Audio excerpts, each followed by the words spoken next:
Good evening, beautiful people, and welcome to People Always Ask on Queen Blueprint TV, hashtag QBTV. That's where the queens live. And so, of course, tonight we are talking with a queen and we are talking about body love. So, appropriately, I was about to put on the makeup, I was about to put on all that stuff, and I said, you know what? Stop it. We're supposed to be loving ourselves in here. So, let's get started with not putting on any sort of mask, any sort of makeup. Let's just come as we are, because that is the sort of energy that I like to bring into a body love conversation starting out with. So let's introduce our guest today, because we have somebody very special in the house. Not only is this my friend of more than 20 years, she is body love yoga instructor over at Sankofa Yoga, and she's also a Reiki practitioner. Welcome to the house, Nikki J. Thank you. Lovely to be here. And so we're talking about something that's very, very, that's a very, very big topic. I sit with a lot of women, and very few of them are happy with their bodies. And I can't imagine that that's a journey that's unfamiliar to a lot of men too, even if if the conversation is not exactly the same. And so you and I know each other well enough that I know a little bit about some of the stuff that comes along with where you are now versus where you were years and years ago. Right. But I'm assuming that a lot of people, I hear a lot of things, right, in sessions, most of which have to do with being attractive. People worry about being attractive to other people and believe that bigger bodies are less attractive. Yeah. So one of the things that I'm curious about is just for you, in terms of a personal journey around just that, right? Like, who are you in the world of dating and sexuality? How have you sort of grown in terms of that, do you think?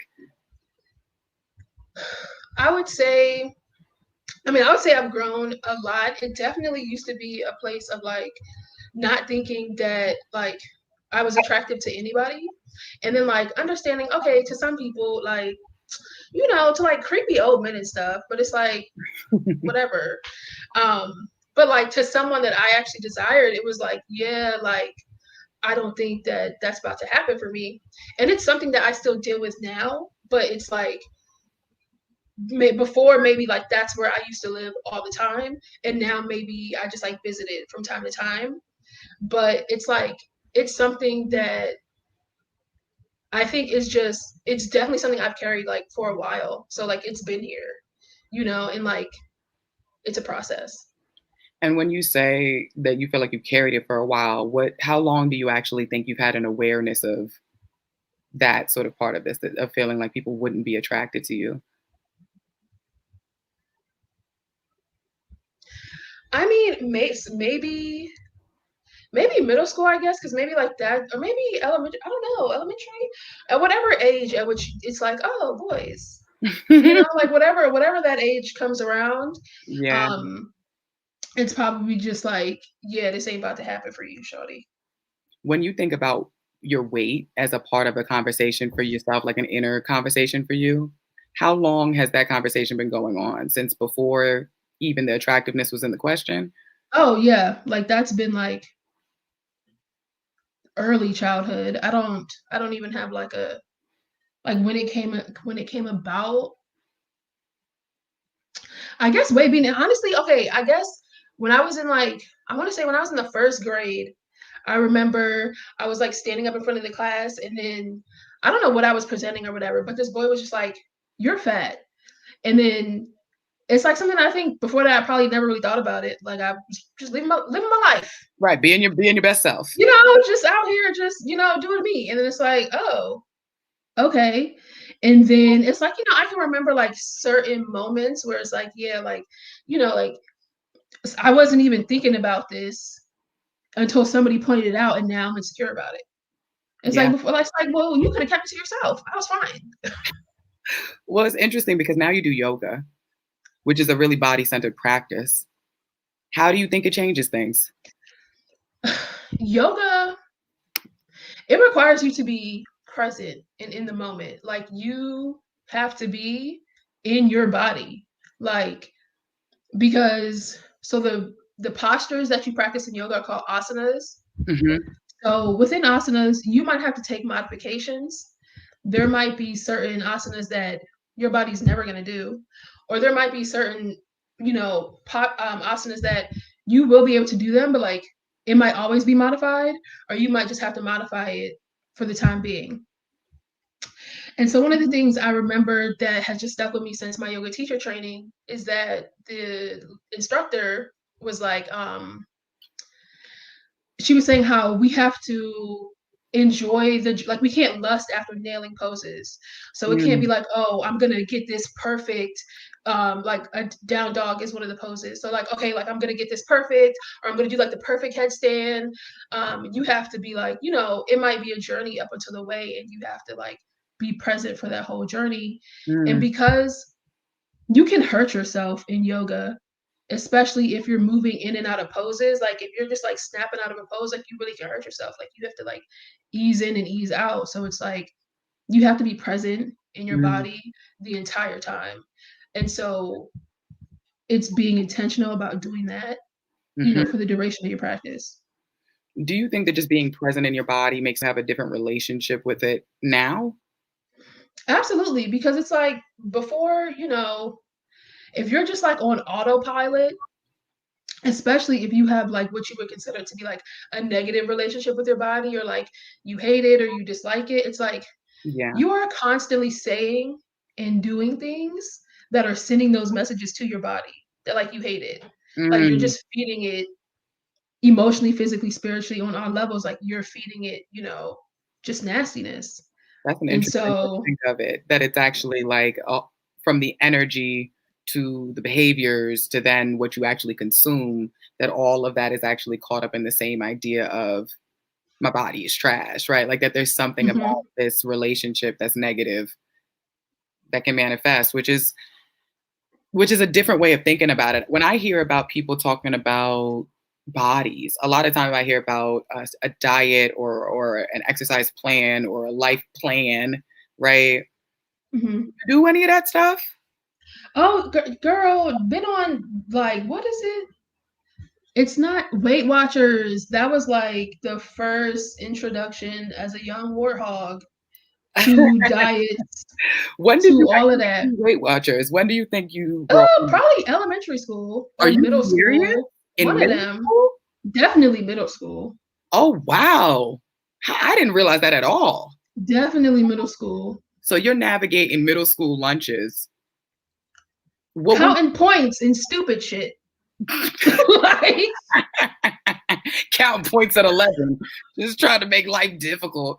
And I mean, it's tough because when you think about your relationship with your body being negative in the first place, mhm. what do you think really started the dominoes going of the thoughts and the behaviors and all of that other stuff?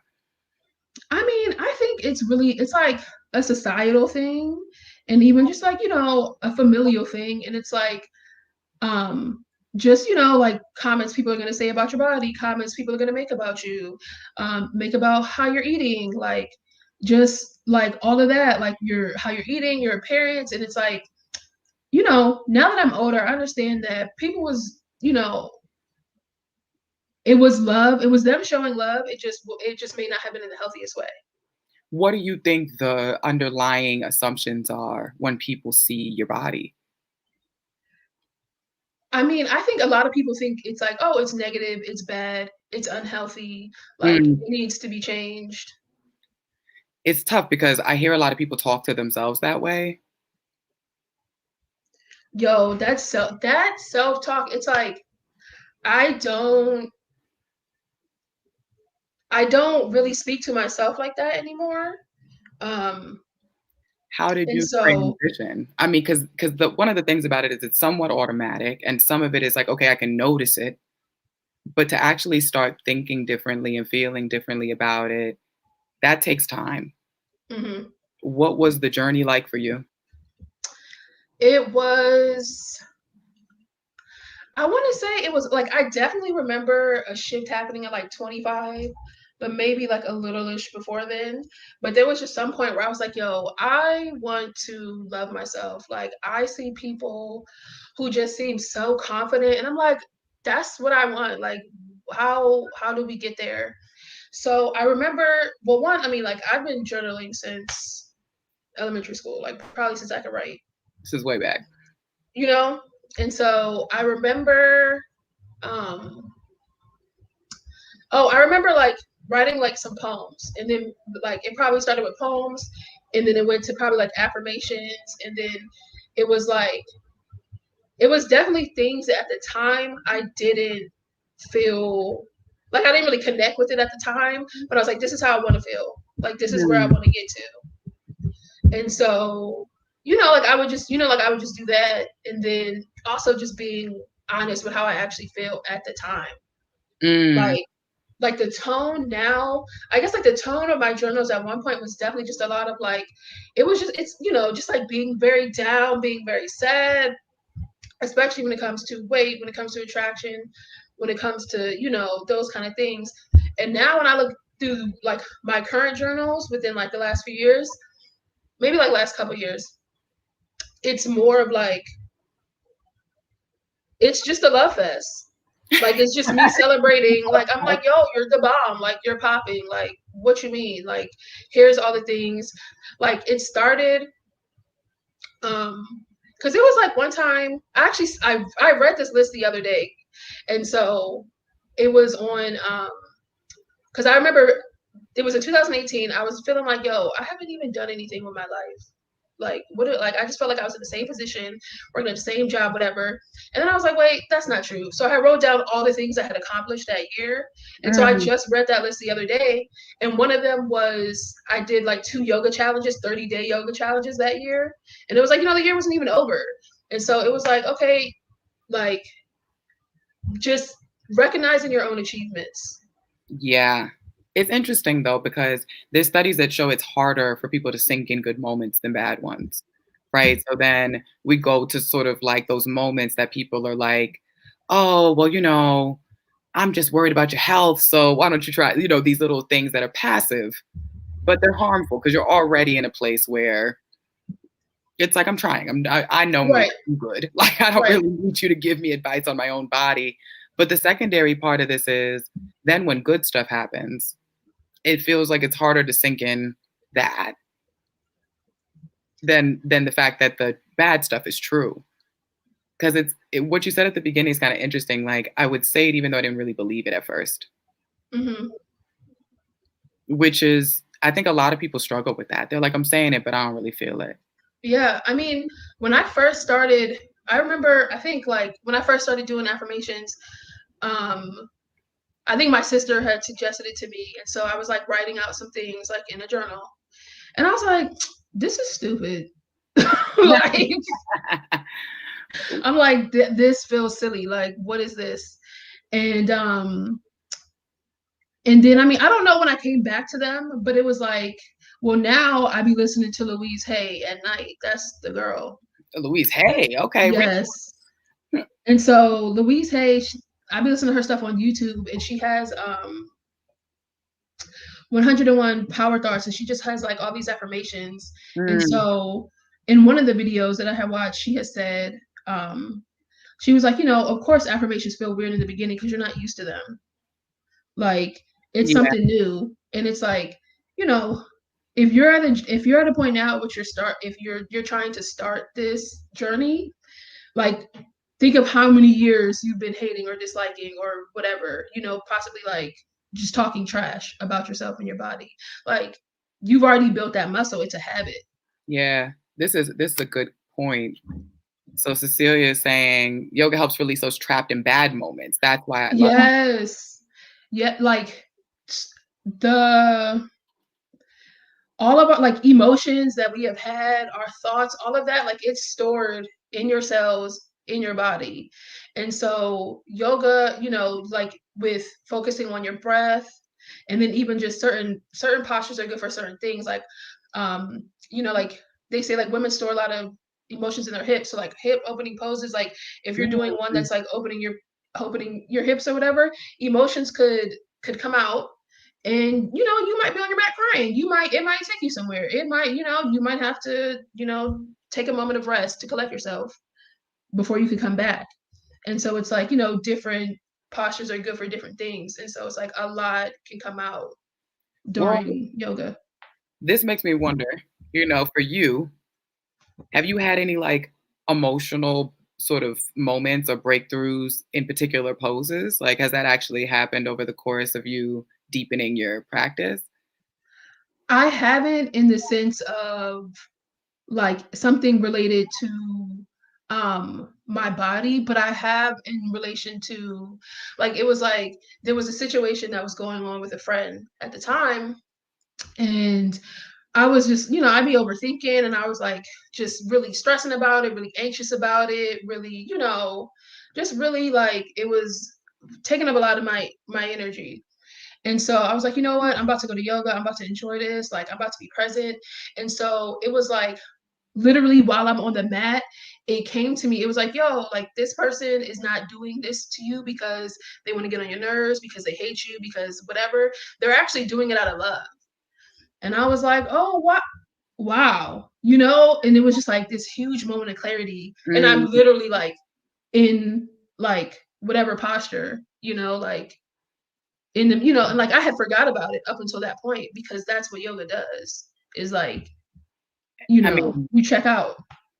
and that's what I think the good thing is that there's so many people who are disconnected. And I was talking about this last week with Queen Raven Den about holistic healing and sort of embodied movement and things like that. And yoga's right up the same alley. It's like a lot of us live here and we check Mm-hmm. out of the fact that our bodies are right here with us, Mm-hmm. experiencing all that stuff too. And there's more wisdom here a lot of times when you just sort of are present and you're witnessing than there is in the overthinking, which is Mm-hmm.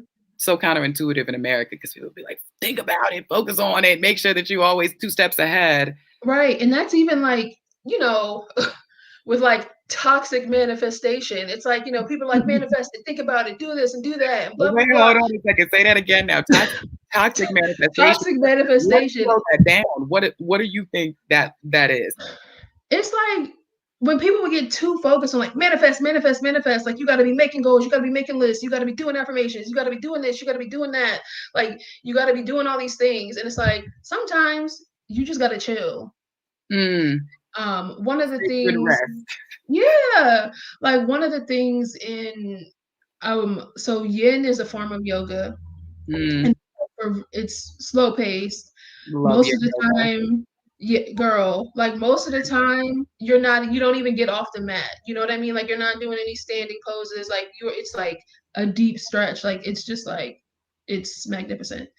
But I had taken a yin yoga class, and one of the women who, she wasn't instructing it, but she was like, they were speaking on it of like, like hipping us to the game of yin before we took the class.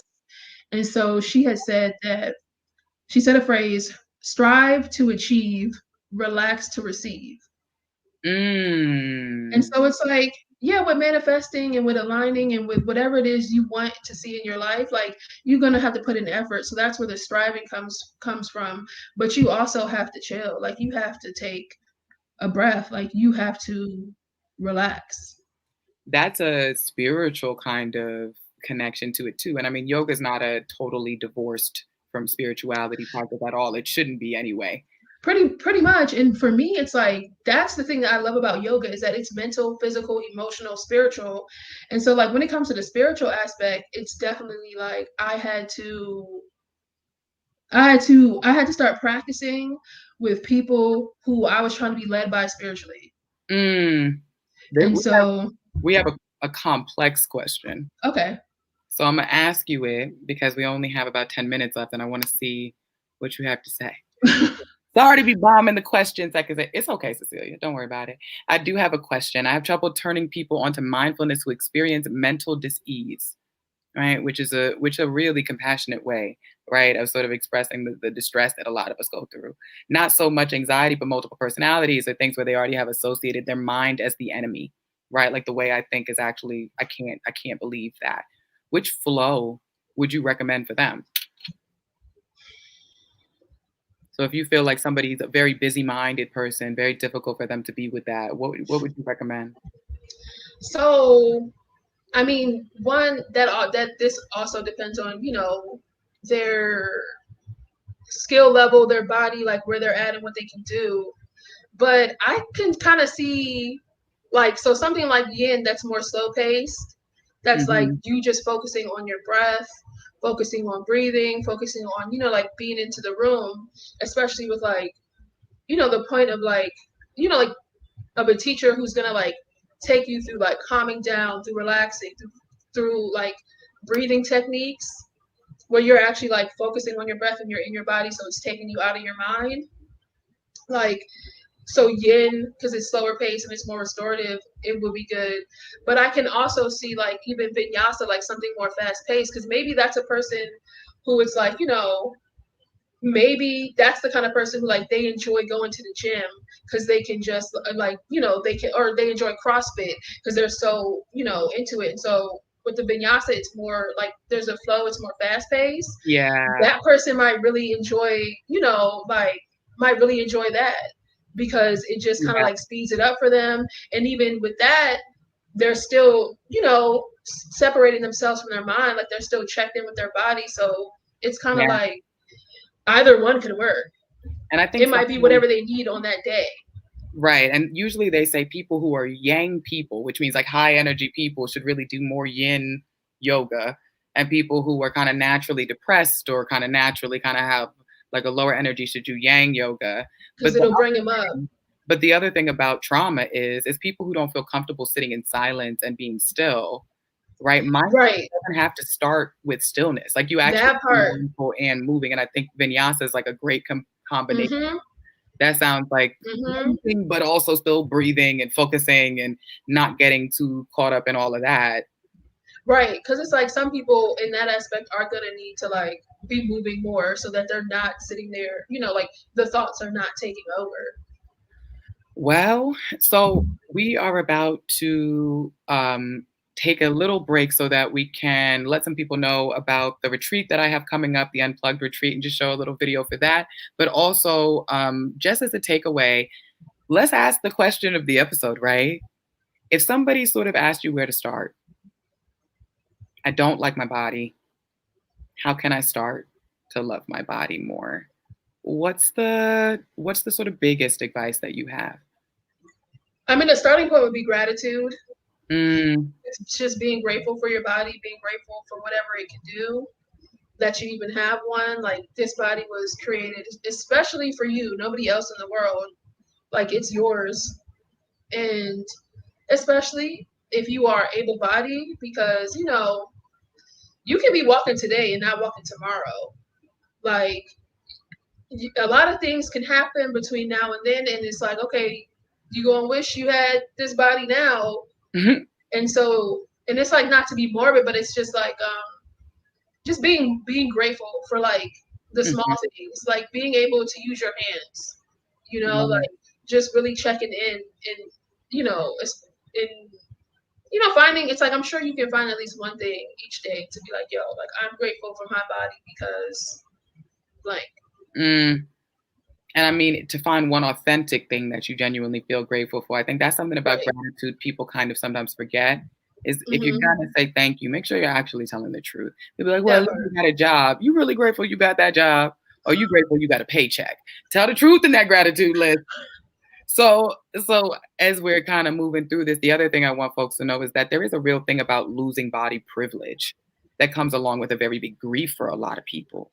So when they age, when they lose ability, when they get sick, when they gain weight, when they get pregnant, there is a real sort of physical, emotional grief that people experience because they know they're going to lose access to things that come along with the privilege of a body that looks the way that they wish it looked.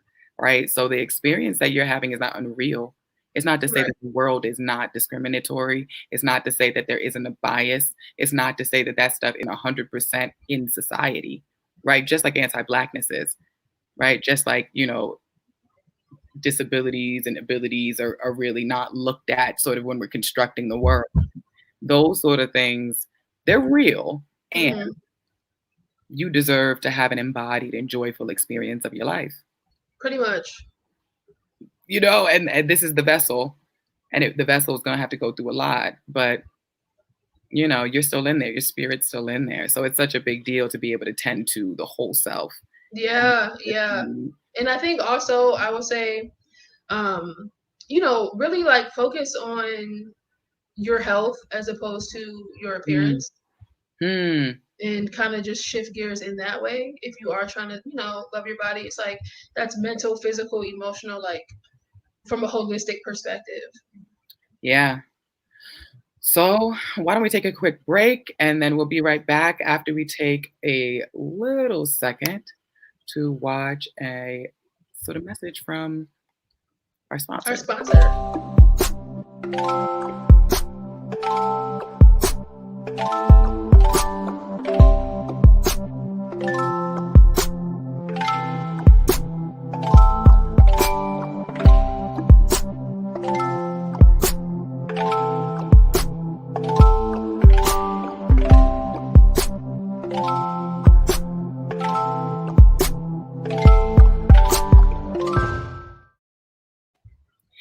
Hey y'all, we back, QBTV in the house. And so as always, as I always end with, because I don't ever know how to end without it, is a tarot pick for the day.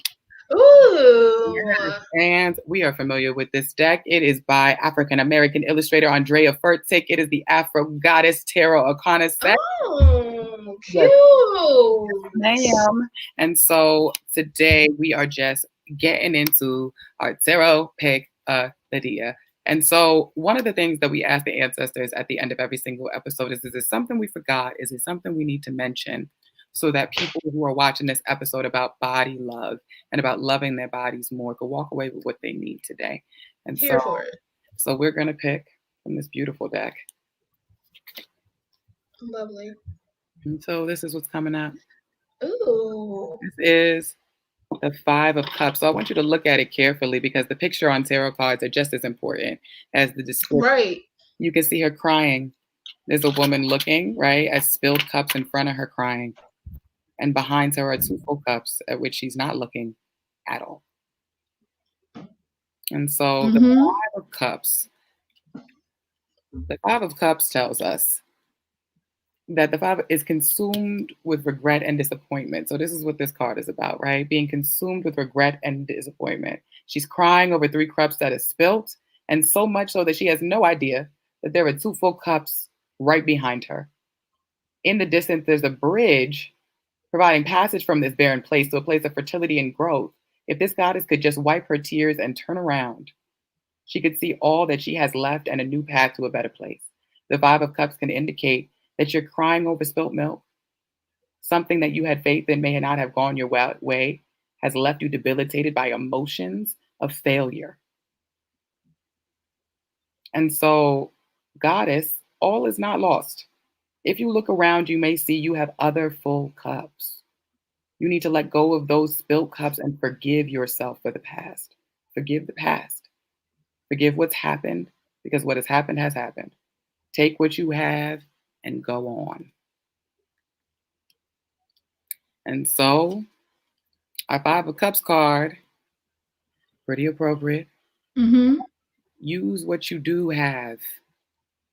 That part. Please. And extend yourself some grace, because this is a marathon.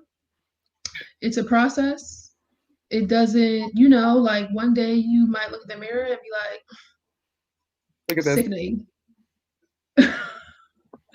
She does. That was I. And just once again, I see somebody asking for the deck. It's the Afro Goddess Tarot Arcana deck. Illustrated. Yeah, that deck is cute. By Andrea Furtick. It is beautiful. It's beautiful. I love the deck. Mm-hmm. It's all Black men and women. Yeah, I'm gonna need to get me a Negro deck. You can get a sense of what's going on in here. And so, listen, you can't control everything, folks. Don't make your body your enemy. Don't spend so much time feeling like a failure that you don't look at what your good resources are right in front of you and take advantage of what you can do for yourself. Thank you so much, Nikki. Thank you for having me. Yeah, of course. I think that people need to meet more people like you so they can understand. Next week, in fact, we're going to be going a little deeper on some body love conversations with Miss Perlay Noir, who actually teaches people about body love in an erogenous kind of way. Ooh. Through all sorts of burlesque and all sorts of dance and erotic erogenous kind of work for them to learn about their pleasure. So we're taking it a step further from just self-acceptance to pleasure, Mhm. which for a Black woman Yeah, is a radical and self-embodied revolution. So pretty please much. next week for that. We look forward to having you. And thank you for joining us here for People Always Ask on Queen Blueprint TV. And please, I still got this up here for Nikki looking like the goddess. I didn't even realize. And so please go ahead and follow Nikki at the Diasporan. Is there anything coming up that you want to let the people know about before we hop off? Yes, I do have a yoga for body love yoga class, and that'll be on the last Saturday of the month, which is the 27th. And so I have to create it, but the link will be, I'll announce it on Instagram Just when it's follow ready. her, folks. Just Yeah, follow her. She's gonna be doing good body love stuff all the time. She is a yoga instructor over at Sankofa. Sankofa. I used to know a dude named Mai in college. Shout out to Mai. And he used to go Sankofa, Sankofa, know your culture. He used to do it at every open mic. So when I hear yo, that's funny. Yeah, Sankofa, I teach now, like this month, I'll be teaching Mondays at 7:15. The class is stretch and flow. So it's kind of a mix of like getting a deep stretch and slowing it down and then don't we all need that right now? vinyasa.